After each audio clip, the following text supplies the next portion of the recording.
And welcome back to the Hot Seat of College Football Show. I am Trent, your host, as today, back from a little hiatus, I want to talk about my personal Ohio State Mount Rushmore and kind of throughout the history from, all the way back to Earl Bruce and then now to Ryan Day. So let's talk about it. All right, so before we get into this video, make sure you hit the subscribe button. Videos that get likes and subscriptions get promoted way more on YouTube than videos that don't. The like button is free, it costs nothing. And if you want to see more of my videos on your homepage, hit the subscribe button. Also, you can turn on the notification bell so you get a notification every single time I release a video. And please let me know down in the comments, who do you think is the best Ohio State player of all time? Throughout every history, the single best player Ohio State has ever had, ever.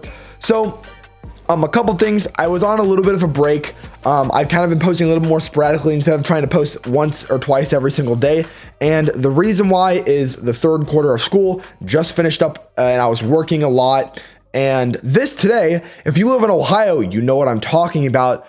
Oh my God, the wind. The wind knocked power out of my house for a couple hours. I was practicing outside with my little brother for his playoff football tournament on Sunday. And it's 60 mile per hour winds. We can barely, we had fun. We did it for like 2 hours, but the winds have been, knocking power out, not only here, but in like Mansfield, Ontario, like very far away. And it has been very wild, very, very crazy. I don't even remember the last time the wind was this bad in Ohio.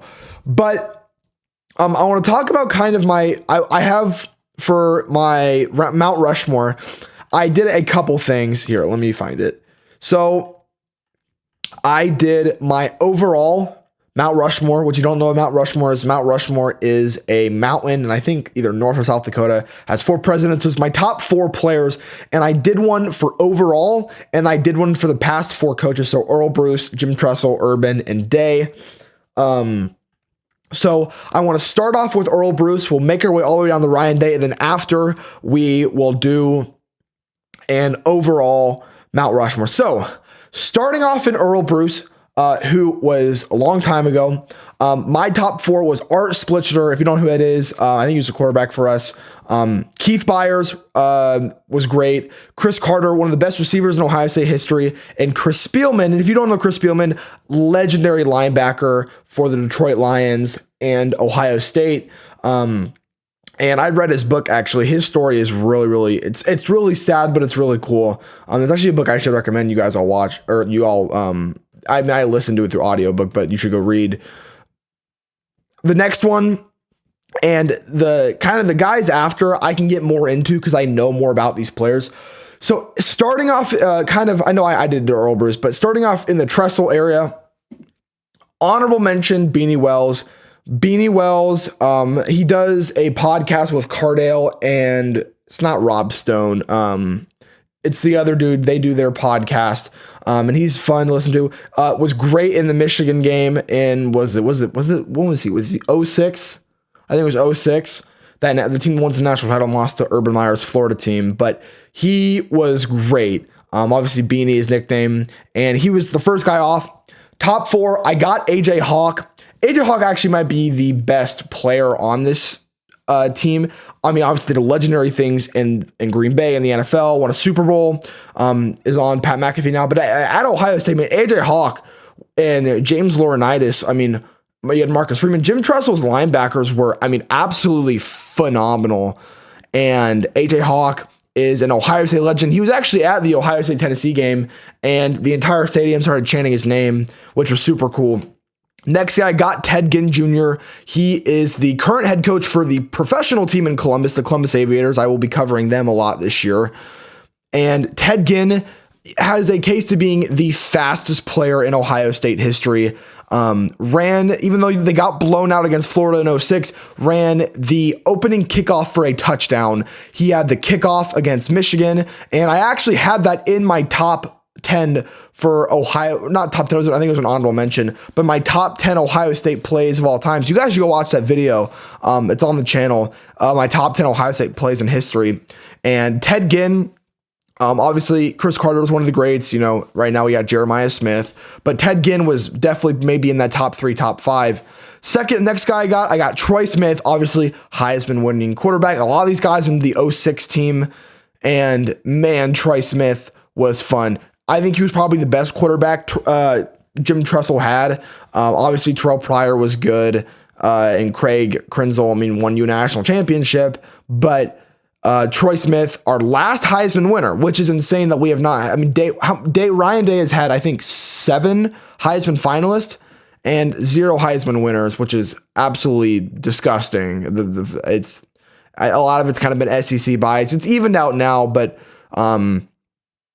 yeah, Stroud should have won a Heisman. Michigan, the Connor Stallion stole his Heisman, but.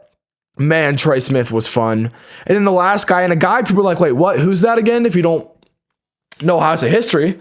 But back in 02, obviously this year we had Bo Jackson, a freshman starting at running back. In 02, when we beat on Miami in the national championship, Maurice Claret was our running back. And he has a case to being the best talented running back in Ohio State history. He was only here for 1 year because after his freshman year, he was so good. He wanted to go straight to the NFL. Didn't get allowed it. Tried to sue them. Didn't work. The NCAA in Ohio State kicked him out. And then he I think had armed robbery. Went to jail for a long time. Has turned his life around. Actually speaks with the team for like speakers and motivational speakers, which is awesome. Kind of like CJ Barnett. But Maurice Claret, he stole away the interception against Sean Taylor. He was, if he got 3 years, he is the best, maybe the best running back in Ohio State history, up there with Zeke and Eddie George. Even Archie won 2 Heisman, but also that was a different time period, and Archie was not really good in the NFL at all, unlike Zeke and Eddie. So that is my top 4 for Jim Tressel. I got AJ Hawk, Ted Ginn Jr., Troy Smith, and Maurice Claret. For the Urban era, my honorable mention, and I originally had these guys paired together, but I separated them. My honorable mention is Nick Bosa. He was one of the Bosa brothers, both at Ohio State. And in the NFL, he's been much better than Joey, but I think in college, Joey was better than Nick. The fourth guy, I got Joey Bosa, the other Bosa brother. Obviously, he had the sack, the 2-man sack against Penn State in, 2014, the year we won the national championship against, Hackenberg? Ended the game in double overtime. And Joey Bosa, even though I think Nick Bosa is a better player, especially in his NFL career, Joey Bosa, I think, was a better player at Ohio State when he was under Urban Meyer. And really, you could put them together. You could switch them, whatever. I got one of the Bosa brothers out, one of the Bosa brothers in. The next guy, and one of my favorite players in Ohio State history, Braxton Mothersucking Miller. He is the original Lamar Jackson. He's the second coming of Michael Vick.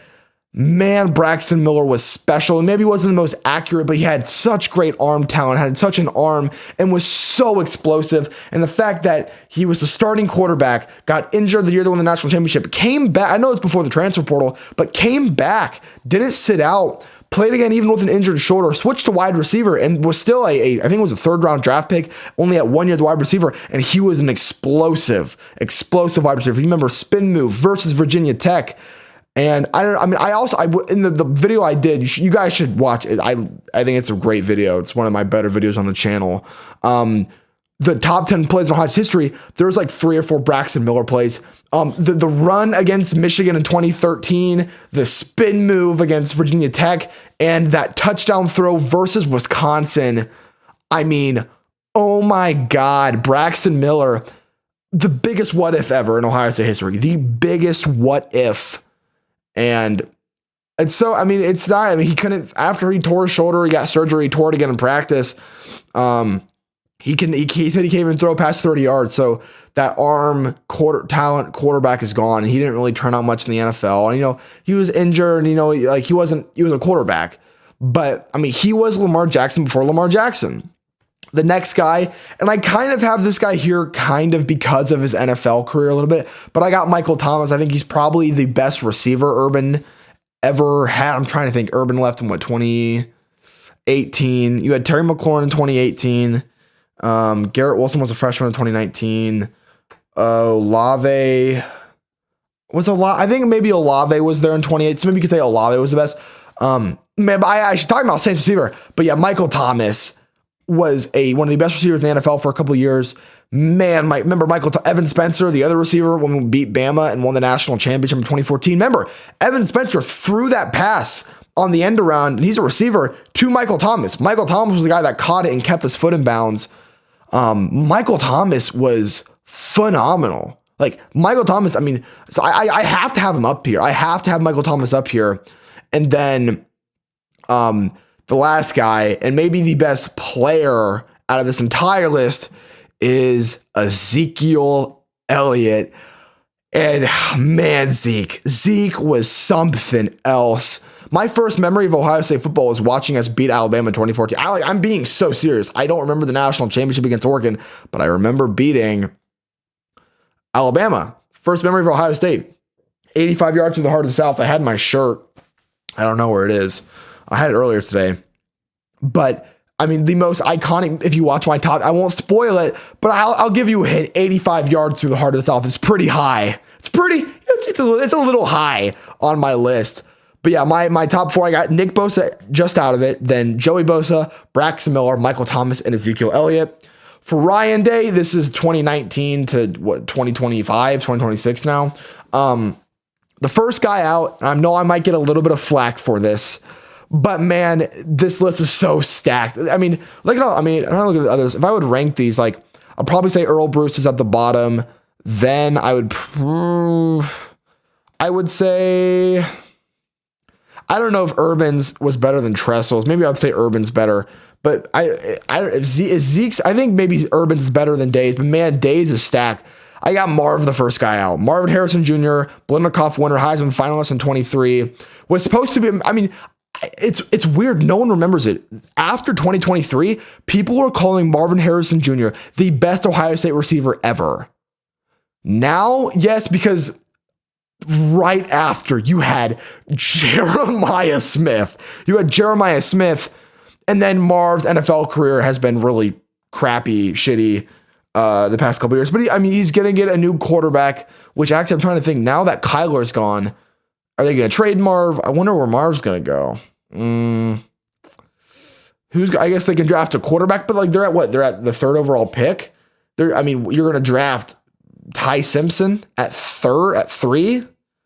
I don't even know what you do, because Trinidad I think is going back to college. We think so. And then Dante Moore went back. So I don't know what the Cardinals are going to do. But man, Marv's supposed to be the best ever. Then literally a month after the season, Jeremiah Smith came in and it's like, oh no, he's the best.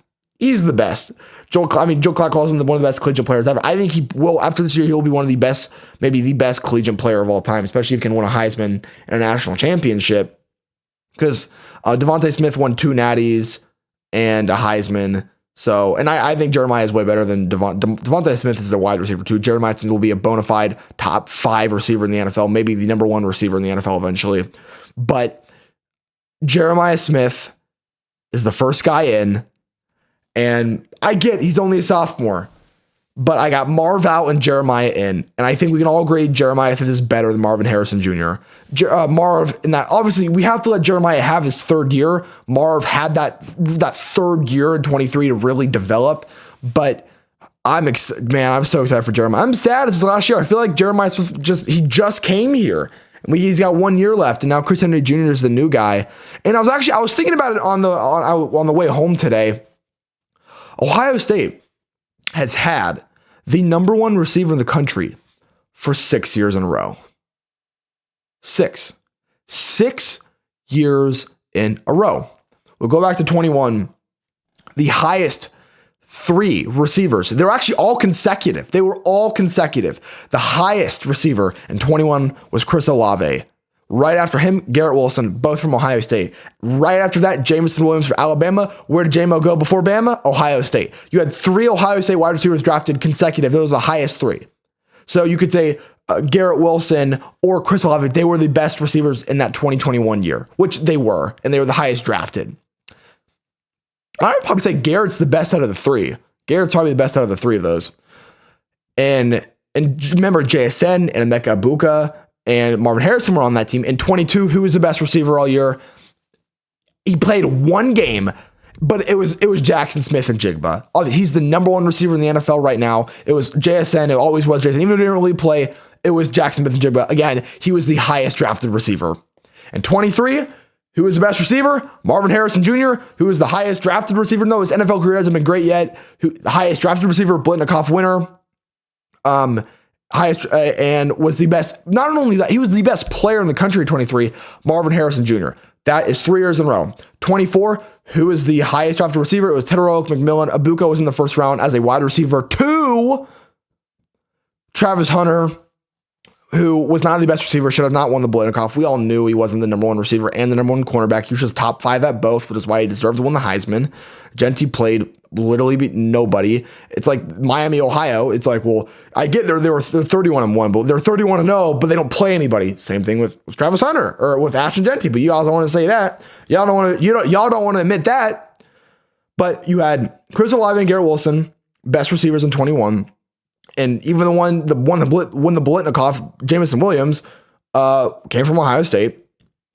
At 2, he wasn't even good enough at Ohio State. And 22, JSN, highest drafted receiver. He was the best receiver that year, even though he didn't really play at all.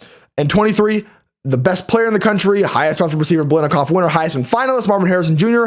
24, Jeremiah Smith was the best receiver at the end of the year. As a freshman, if he was draft eligible, he would be the number 1 receiver. Travis Hunter was a cornerback. He's playing corner. Treat him like a cornerback. Would have been drafted above Tedoroke McMillan.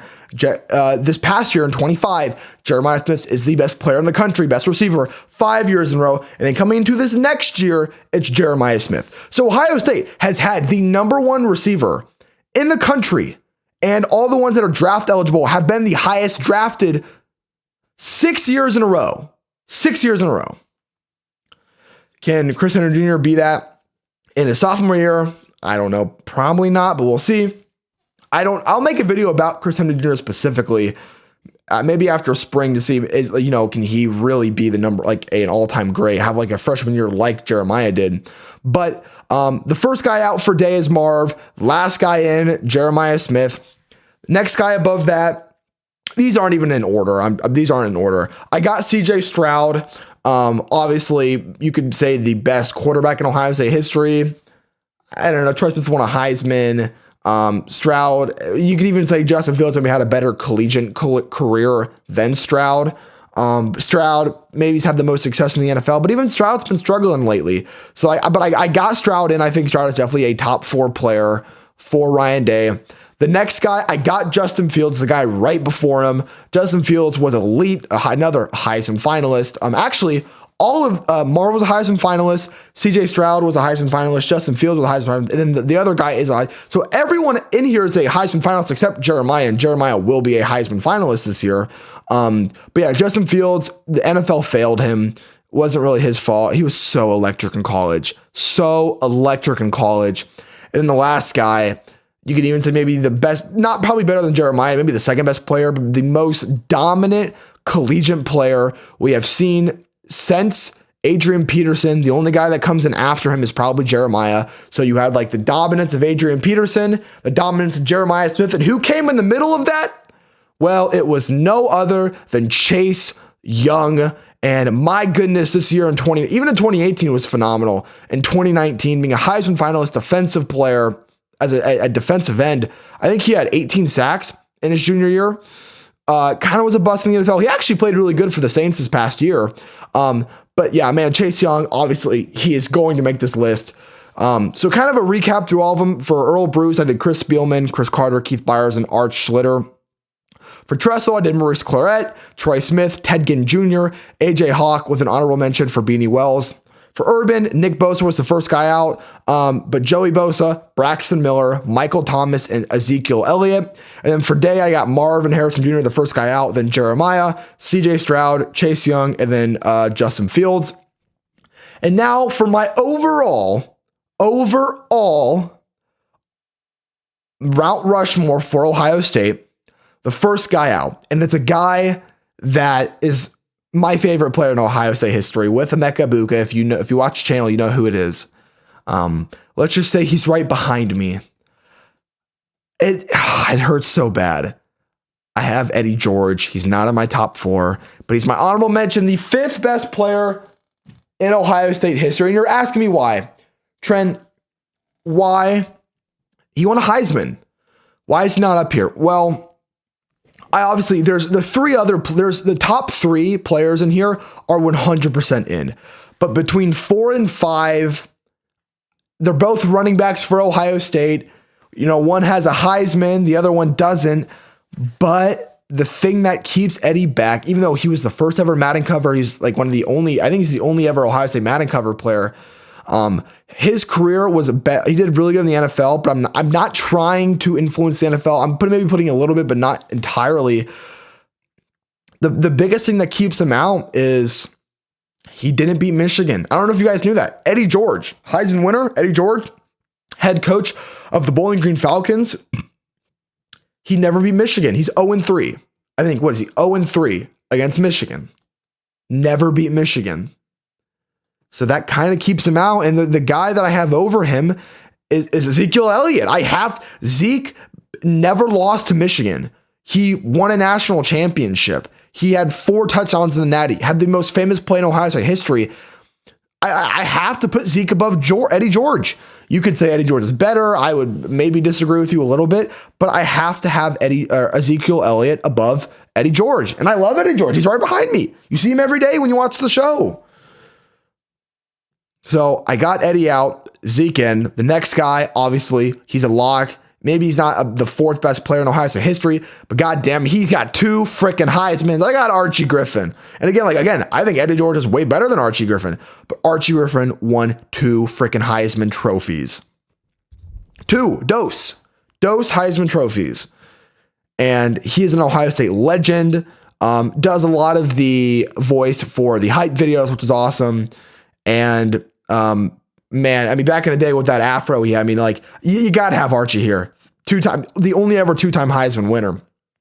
Next guy, and maybe after this year, I put Jeremiah in here instead of this guy, but just because he had a legendary NFL, and I know I'm trying to keep NFL out, but man, he had a legendary NFL career. I got Chris Carter.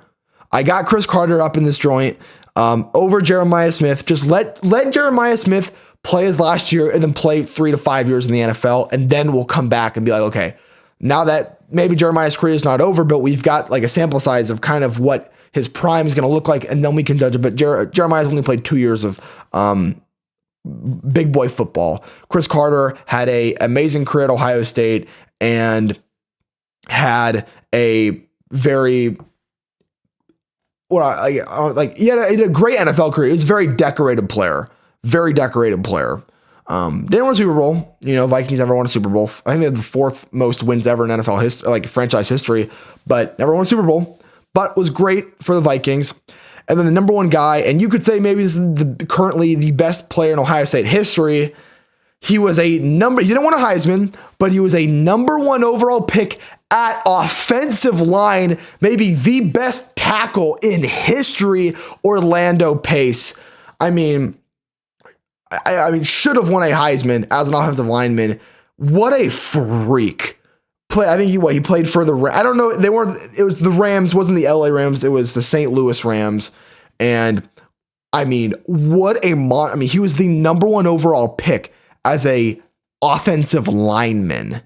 Crazy. When was the last time we had a 2nd or 3rd overall pick as an offensive lineman? I know we had Will Campbell the past year as the 4th overall, but that's because the Patriots needed an offensive line. So Orlando Pace. So yeah, that's my overall. I got Eddie's the first guy out. I got Zeke, then Archie, then Chris Carter, and then Orlando Pace to finish it out. I think that's all I have for you guys today. So make sure you hit the subscribe button. We'll be back tomorrow. I'm going to release this video late, and then you guys will see it in the morning. But I'll post again on Saturday. I'll try to do 2 videos to kind of catch up over because I've been really busy lately. But I hope you guys all enjoyed today's video. Make sure you hit the subscribe button. Videos that get likes and subscriptions get promoted way more on videos that don't. So if you want to help grow the channel, we just got to 200, trying to get to 500 before the beginning of next season. Please do. But again, that's all I have for you guys today. I know it's been super windy, so please stay safe. But again, that's all I have for you guys tonight. I'll see you guys all tomorrow. And as always, thank you.